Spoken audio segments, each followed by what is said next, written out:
محمد صلی اللہ صلی اللہ علیہ وسلم علیہ وسلم اس کے اس کے بندے بندے اور پیغمبر ہے. اور پیغمبر ہے. ماشاءاللہ آپ مسلمان ہو چکی ہے.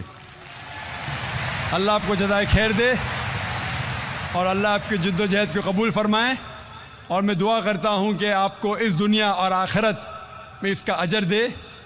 اور میں سارے لوگ جیسے کہا میں نے کہ ہم مسلمانوں کا فرض ہے کہ اگر کوئی غیر مسلم اسلام قبول کرتا ہے ہمیں اس کا ساتھ دینا چاہیے, اس کی جو بھی مشکلات ہیں اسے دور کرنا چاہیے.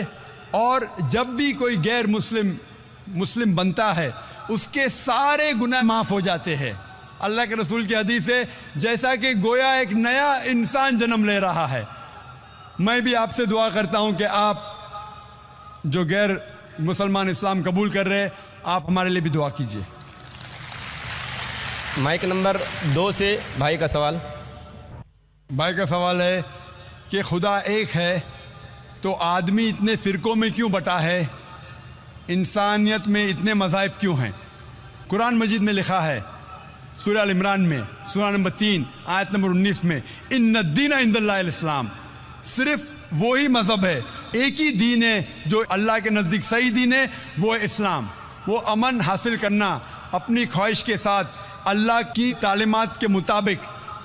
اور اللہ تعالیٰ فرماتے سورہ عمران میں سورہ نمبر 3 آیت نمبر 85 میں کہ اللہ سبحانہ و تعالیٰ اسلام کے علاوہ کوئی اور دین کو قبول نہیں فرمائیں گے. اور اگر کوئی بھی انسان اسلام کے علاوہ کوئی دوسرے دین دوسرے مذہب کو مانتا ہے تو آخرت میں وہ کبھی بھی نہیں قبول کریں گے اللہ تعالیٰ اسے.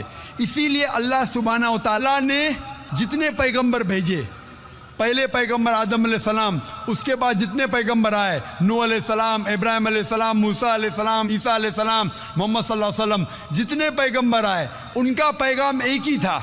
وہ تھا کہ ایک اللہ میں مانو اور ایک اللہ ایک خدا کی عبادت کرو. اور اس خدا اس اللہ کی کوئی پرتیما نہیں, کوئی عکس نہیں, کوئی فوٹوگراف نہیں, کوئی پینٹنگ نہیں, کوئی بت نہیں, کوئی مورتی نہیں, کوئی اسٹیچو نہیں, کوئی اسکلپچر نہیں.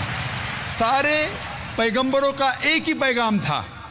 تو اللہ نے دین مذہب صرف ایک ہی بھیجا, لیکن لوگوں نے اپنے فائدے کے لیے یہ پیغام کو بدلا. جب بھی پیغام بدلا اللہ نے ایک نئے پیغمبر کو بھیجا صحیح پیغام دینے کے لیے. پھر کچھ وقت کے بعد پھر سے پیغام میں ملاوٹ آئی. تو یہ ملاوٹ ہے جس طریقے سے میں نے کہا تھا سورہ بقرہ سورہ نمبر 2 آیت نمبر 79 میں لکھا ہے کہ لوگ انسان اپنے ہاتھ سے کتاب لکھتے ہیں اور کہتے ہیں اللہ کی طرف سے اپنے فائدے کے لیے. ان کے اوپر لعنت ہے, ان کے ہاتھوں پہ لعنت ہے, اور وہ جو چیز کماتے اس کے اوپر لعنت ہے. لیکن جتنے پیغمبر پہلے آئے وہ صرف اپنے قوم کے لیے آئے تھے اور ان کا پیغام محدود تھا ایک وقت کے لیے جب تک نیا پیغام آئے گا. لیکن کیونکہ محمد صلی اللہ علیہ وسلم آخری پیغمبر ہے, وہ صرف مسلمان یا عربوں کے لیے نہیں بھیجے گئے تھے, وہ بھیجے گئے تھے سارے عالمین کے لیے. جس طریقے سے اللہ تعالیٰ فرماتے سورہ انبیاء میں سورہ نمبر 21 آیت نمبر 107 وما ارسلناک الا رحمت للعالمین, ہم نے تمہیں نہیں بھیجا لیکن صرف رحمت بنا کے سارے عالمین کے لیے, ساری انسانیت کے لیے, سارے جہاں کے لیے. تو دین مذہب اللہ کا صرف ایک ہے اسلام. آج آپ کو صرف آخری پیغمبر میں ایمان لانا ہے. جتنے پہلے پیغمبر آئے وہ صرف اس وقت کے لیے تھے, اور جتنے بھی پیغام پہلے آئے اللہ کے طرف سے ان میں ملاوٹ ہو چکی ہے. ملاوٹ کے باوجود سارے پیغام سارے مذہب کے پیغام میں لکھا ہوا ہے اللہ ایک ہے. وحدانیت کے بارے میں اس میں یہ بھی لکھا ہوا ہے کہ آخری پیغمبر آنے والے جس کا نام محمد صلی اللہ علیہ وسلم ہے. میں نے تقریر کی تھی محمد صلی اللہ علیہ وسلم کا ذکر مختلف مذہبی کتابوں میں, میں نے تقریر کی تھی خدا کا تصور مختلف مذاہب میں. یہ دونوں تقریر کے بعد پتہ لگتا ہے کہ سارے مذہب مانتے ہیں کہ اللہ ایک ہے اور اس کے علاوہ کوئی معبود نہیں. سارے مذہب مانتے ہیں کہ محمد صلی اللہ علیہ وسلم آخری پیغمبر ہے. تو آج آپ چاہے ہندوستان میں ہو, چاہے یو کے میں ہو, چاہے یو ایس اے میں ہو, چاہے سعودی عربیہ میں ہو, چاہے سنگاپور میں ہو, آپ کو ماننا چاہے ایک اللہ میں اور آخری پیغمبر محمد صلی اللہ علیہ وسلم میں.